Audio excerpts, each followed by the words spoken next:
listening to the DolphinsTalk.com podcast, the most listened to daily Miami Dolphins podcast on the internet. Miami's got the Dolphins, the greatest of all. Come on, Dolphins fans. Time to fins up. We're in the air, we're on the ground, we're always in control. And when you say Miami, you're talking Super Bowl. Cause we're the Miami Dolphins, Miami Dolphins, Miami Dolphins number one. Miami Dolphins, Miami Dolphins, Miami Dolphins number one.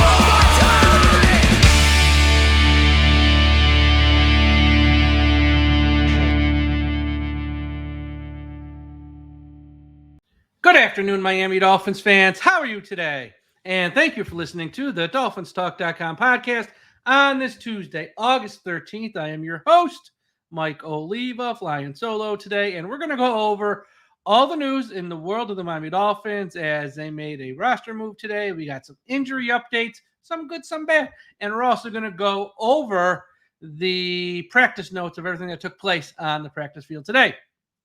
But as always, today's show is brought to you by Caneswear. Caneswear is the place to go for officially licensed apparel for the Miami Dolphins, the Miami Heat, the Hurricanes, your Stanley Cup champion Florida Panthers, and all of the professional and college teams in South Florida.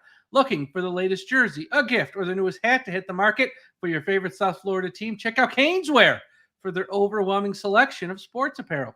Located at 2655 South University Drive in Davie, Florida, Caneswear has it all. Not in South Florida? Don't worry. Visit Caneswear.com to shop their inventory from the comfort of your home. And yes, they will ship internationally as well. Caneswear.com is the spot that Miami fans shop. That's Caneswear.com. Caneswear.com.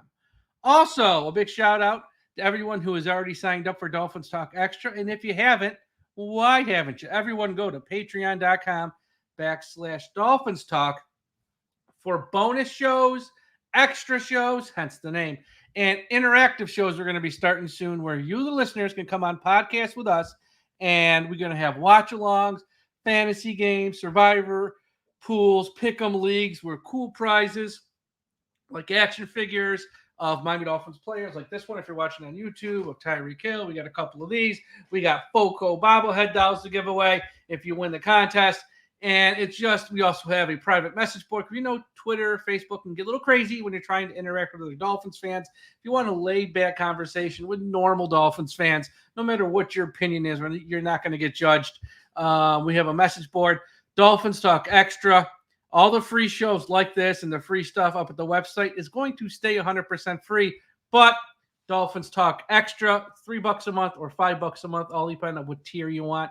Check it out, patreon.com/Dolphins Talk. Yes. And for those who listened to the show yesterday, I just want to give this a shout out. VividSeats.com still stinks. Okay, let's get into today's news. Early Tuesday morning, the Miami Dolphins cut defensive tackle Teair Tart, which a bit of a disappointment. He started 8 or 9 games last year for the Tennessee Titans. He can play, but much like with the Titans, the reason they moved on from him at the end of last season, like in season, they didn't even wait for the season to be over, because got a bad attitude, doesn't play hard, doesn't try much. And with the Dolphins, you know, they signed him this offseason to be part of that committee to replace Christian Wilkins and Raekwon Davis on that line. And from a talent perspective, you know, he should be starting. He's that talented. When he plays, he makes plays. But he showed up out of shape, didn't work hard, lazy, and with the and with the training camp practices from the people there on site every day, people I've spoken to, he had one good day. We're going on like week 3 or 4 training camp here. I think it's week 3 technically. He had one good day. He just doesn't give maximum effort, doesn't seem to try, doesn't seem to care. And this is how it ended with him in Tennessee. And now this is how it has ended with him in Miami. And it's very unfortunate because he's a very talented player. And he would have helped this Miami Dolphins team if his head was on straight, if he was in shape and trying hard. But he wasn't. So what this does now for the Dolphins is it opens up. Tart was going to make this team if he, again, was trying. Without him, though, it opens up, possible spots here for guys like Isaiah Mack, Neville Gallimore, Brandon Peely to win that probably backup nose tackle job. Benito Jones, even though there is an injury there, which I'll talk about in a minute, you can pretty much now, with Tart out of the picture, you can pencil him in as your starting nose tackle with Zach Sealer on one side and Calais Campbell on the other. That was a little bit of a training camp battle competition, but with Tart out of the mix, Jones is going to start, and he's on the first depth chart, penciled in as a starter. Today, they released the second Miami Dolphins depth chart of the season. Jones even missing some practices of late for some reason of some sort of injury, still the starter. So Jones is going to be your starter here on the front three, and Tier Tart, see ya. Don't let the door hit you where the good Lord split you. He is out the door. Also on the new depth chart, pretty much the same one as last week. No real changes. The only change is Jaylen Phillips is back with the first team, clearly at the outside linebacker spot. And now Quentin Bell is now second team, which, again, not a huge deal. Bell's still going to play a lot. And Jaylen Phillips, we all expect to be ready for week one now that he is off the PUP list, but he might be on a snap count. So Quentin Bell, even though technically second string, expect to see a lot of him in September and for him to be on the field a lot. Let's go over some injuries. Got some good news, got some bad news, some in between. First, Ethan Bonner has a concussion per the Miami Herald. That's why he hasn't been practicing this week. There is a report saying that he hopes to be cleared by like Thursday-ish so he can play in the preseason game on Saturday against Washington. So we'll keep an eye on Ethan Bonner, but he is in concussion protocol, and that's why he hasn't been practicing. He didn't practice today either. In good news, Miami Dolphins 2023 second-round pick Cam Smith returned to practice after missing a few weeks. He's been sort of ramping up, doing some more work on the side and stuff and some individual drills, but today he returned to practice. So Cam Smith now, if he can stay healthy, we can finally see what he has, what he brings to the table. We all know last year, 15 games, I think he made like 2 tackles, was hardly used. Came into this training camp with now Xavier Howard out of the mix, Kendall Fuller getting a lot of veteran rest days as they're not wanting to overuse him because of his age and all the wear and tear on his body. It's a prime spot for Cam Smith here to win playing time this season and show the world what he can do. So hopefully Cam Smith can stay healthy from here on out, and we can finally see what Cam Smith brings to the table here, because second-round pick, you want to hit on that. Not that he needs to be a starter, not that he needs to be a superstar, but you want him to be a guy who can be in the rotation and contribute. Otherwise, it's a pick that it just turns out in time to be a disappointment. We're not there yet. It's only the first part of the second season, but he got hurt again. Or he got hurt. Let's hopefully he can come back, stay healthy, and show us what he's got. Benito Jones, as I mentioned, did not practice today. This is the 4th consecutive practice he's missed. No word on what it may be. Also, Mohamed Kamara, the 5th-round pick rookie out of Colorado State, also today missed his 4th consecutive practice. No word exactly what the injuries are with those two. Just something to keep in the back of your head here as we move forward. We'll see what's going on. Hopefully it's not too serious, but and they can return to practice either this week or the first part of next week here real soon. But Jones and Kamara, we missed 1 or 2 practices, not the end of the world, especially this time of year. It's still only August 13th. Week 1, that first game's not till September 8th, I believe. But when you miss 3, 4, 5, 6 in a row, that's when, red flags go up. It's like, okay, this might be a little more serious than we thought. So Mohamed Kamara and Benito Jones. After practice, some of the players spoke to the media. A lot of just, they have to do it. The only thing of any interest was Tua Tagovailoa said he hopes to play versus Washington. And I know since we've gone in the old days when you had 4 preseason games, the 3rd preseason game is when the coaches played, their starters for a half, maybe even a little bit into the 3rd quarter. Then the 4th preseason game, none of the starters played, and it was all backups. Now that we've been down to 3 preseason games, every team does it a little bit differently. Some teams use the 2nd preseason game to play their starters. Some teams use the final preseason game to play their starters for a half. And I don't know what Miami's going to do, but I would not be shocked. For Tua to say that, he might have a heads up. And B, the other interesting thing when we get into the practice notes, and I will talk about this then, Trent Armstead, who so far this training camp has done 11 on 11 work in the drills, took like 4 or 5 snaps today, which, not a huge deal, but for him, it's kind of like a huge deal because he just never does it in 11 on 11. So I'm wondering if this is the game versus Washington on Saturday where the Miami Dolphins starters actually play a quarter and a half, 2 quarters, maybe the whole first half. I don't know however much work they think they need. But Tua did say he hopes to play versus Washington. And I can't remember last year. I'd have to go back and check my notes. If Miami played their starters in the second preseason game or the last, I want to say it was the second, which would make sense then for Tua to say that. But yeah, and they only have 1 joint practice this week with Washington, not 2. Most of the time with these joint practices, you practice with the other team for 2 days, have a day off, preseason game. This one versus Washington is a little different. They only practice with them Thursday. Friday's an off day. Saturday is the preseason game. So there's only 1 joint practice this week on Thursday. Tomorrow on Wednesday is not a joint practice. It's just a regular practice inter-squad with the Miami Dolphins. So that's kind of it from a news standpoint. Not much, kind of a quiet day. Yesterday was a really busy day with the Dolphins.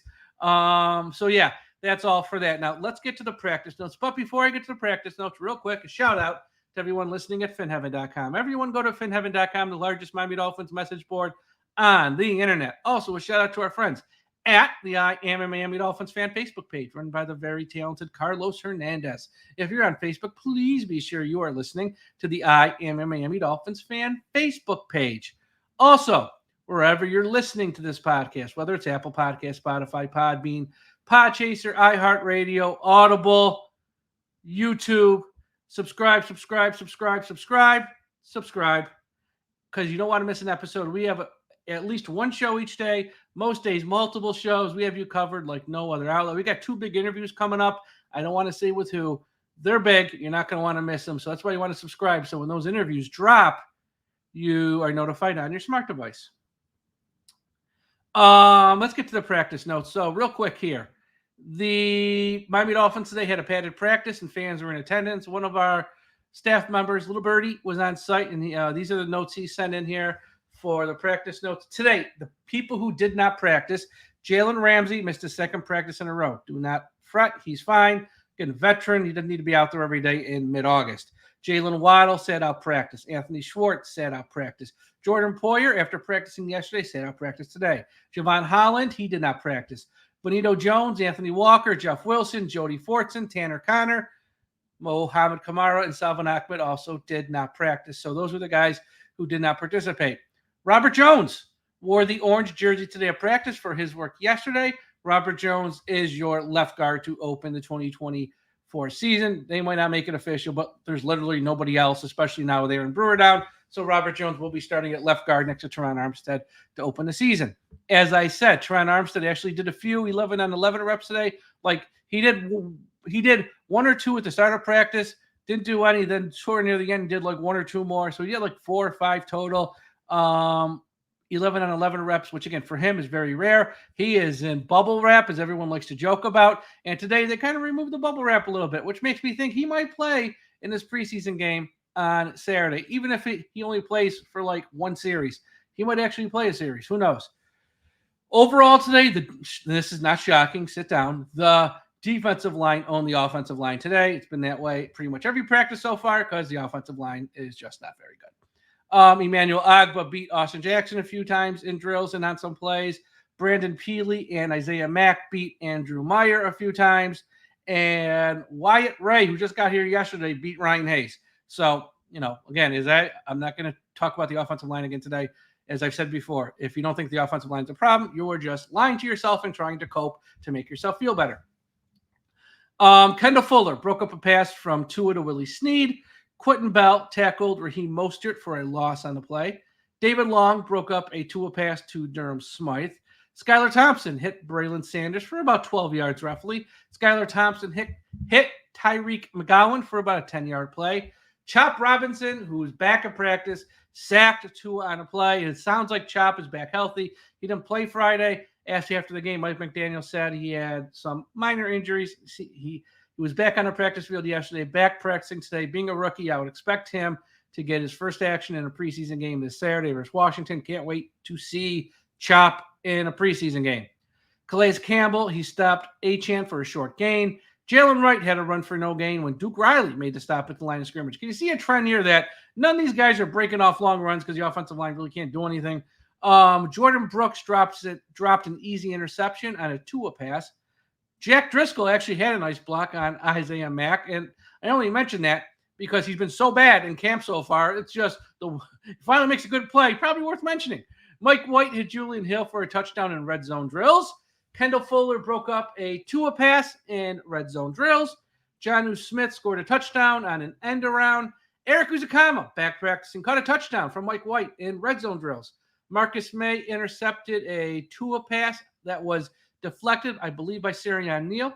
Mike White hit Tyreek Hill for about a 40-yard touchdown. Jason Sanders was 6 for 6 on field goals, including hitting at least 2 from 50-plus yards. A couple more notes here. Tua hit River Craycraft for a gain of roughly about 15 yards. Raheem Mostert caught a pass for no gain in an 11-on-11 drill. And one note that our guy on site said, the Dolphins with their jet motion, if you remember like a week or so back, there was some articles how the NFL like rephrased some of the language in the rule book, and they're going to have a close eye on this and crack down to make sure no teams, guys in motion, especially the Miami, San Francisco, and the Rams use that jet motion a lot. Guys aren't sort of moving towards the line of scrimmage a tad second early. That our guy on site said, watching this today at least, you really saw that the Miami Dolphins jet motion plays, they've slowed down a little bit, and they're being extra deliberate to make sure when they snap the ball, they're not even like slightly turned towards line of scrimmage, so there's no confusion and there's no issues. They're putting an extra emphasis on this year. The referees are, so just to sort of make sure they're complied, they've sort of slowed that down like a half second or a beat, I guess you would say, and they're trying to just be very rigid with how they run those plays so they don't get flagged when the games count for real. So I thought that was a nice observation from our guy on site. So yeah, overall that's it with the practice. Again, they'll practice again tomorrow, inter-squad, and then that joint practice with Washington on Thursday, off day Friday, preseason game Saturday evening. One story, and I didn't want to talk about the topics. I know some people don't like hearing about this stuff, but it is reality. We have to talk about it. Andy Slater of Fox Sports Radio and 640 South Florida. Oh, he's always breaking news. One of the best in the business. If you're on social media, make sure you're following Andy Slater. He broke the story this morning that Tyreek Hill has a trial date set for November 3rd, 2025. So not November of this year, 2025. It's a civil case. For those of you who remember this offseason, Tyreek had a few incidents, and they were all bad. One of them was he was sued by the plus-sized model social media influencer for breaking her leg in his backyard at the end of last year. She filed the paperwork, I think back in February of this year, and it has been going through the process. Tyreek Hill says, and his lawyers, nothing to it. But she filed a lawsuit, and the judge said, yeah, this is going to trial. So apparently there's enough evidence for this to go to trial, and the trial date is set for November 3rd, 2025, and the trial is to last up to it can last up to 3 weeks. So Sophie Hall is the name of the plus-size model social media influencer. So long story short, just to remind people, she bought a ticket for her son to go to Tyreek Hill's youth football camp in 2023. Before the camp, Tyreek Hill slid in her direct messages on Instagram and said, hey, let's meet and get to know each other a little better. Hill told Hall he'd been known, and he was chatting her up, and he invited Hall to his house the day before the camp started. And he purchased a flight for her and all this stuff. So she shows up a day early, hanging out at his house. And the first day at the home, so Hill is there with his trainer, and he's showing her stuff, and they're shooting some videos because, again, she's a social media influencer. and they're running some drills, laughing, having a good time. Apparently, in one of the drills, Hill slipped and got pushed to the ground. Everyone started laughing. According to Sophie Hall, this is all allegedly, I wasn't there. According to her, shortly after Hill, instead of just playfully playing in his backyard, got very serious. And on a play, he was very serious, landed on her, broke her leg. And, she clearly broke her leg. She posted all the pictures on social media of her in crutches and her leg in a cast and all that good stuff. And she was in pain. She was unable to walk and the whole thing. And, she says, he hurt me on purpose. And he's saying, no, I didn't. So this is going to court, not this November 2025. So in 2025, next year, if the Dolphins are in, playoff race or playoff hunt in early November, Tyreek Hill is going to be spending some time in court and not a practice. So that might be interesting, but nothing this year. I ain't going to think about it. I got a feeling he's going to pay this. If he's smart, would pay her off, settle this before it even comes close to a trial, and just not even have to think about this ever again. But I know, if he feels he's innocent, probably doesn't want to pay her a dime, but that would make this go away. We'll see where this goes. I have a funny feeling this will never see a courtroom. I have a funny feeling at some point in the next year or so, this will get settled out of court and it'll all go away. But yes, a court date was set for Tyreek Hill to go on trial, a civil case, not a criminal case. Nobody's going to jail. It's not a criminal case. It's a civil case. It means for money. That's what it means when you hear civil case. It's for money. Set for November 2025. Okay, that's all for today's show. Thank you all for listening. Be sure to check out the website, DolphinsTalk.com. We got a bunch of great articles up. We got some videos up. Kay Adams was at Miami Dolphins training camp. If you haven't seen the videos, she spoke to Mike McDaniel. She spoke to Tyreek. She spoke to Tua. She spoke to Braxton Berrios, and she spoke to Calais Campbell. We got videos up. Check that out. We got some articles up. I wrote an article about how the Miami Dolphins offensive line might be wasting prime years of Tua, Tyreek, and Waddle. You read it. You don't have to agree with it, but hear me out. And there's just a bunch of other articles up there from Ryan Van Hoover. He did a piece on Patrick Paul. And, yeah, you're going to want to check them all out. On Twitter, Instagram, Threads, TikTok. Follow us at Dolphins Talk. And, again, Dolphins Talk Extra. Patreon.com/Dolphins Talk Extra. It's a lot of fun. For a very small amount of money, you can win prizes like $40, $50, $60 FOCO bobblehead dolls that in time can be worth hundreds of dollars. And if you're only competing against 20, 30, 40 people for it, as that's all we have signed up right now, roughly, your odds of winning are pretty good. So check that out. Patreon.com/Dolphins Talk. Everyone have a great Tuesday night. We'll talk to you again after a while. And folks, don't forget, we must put an end to highway profanity.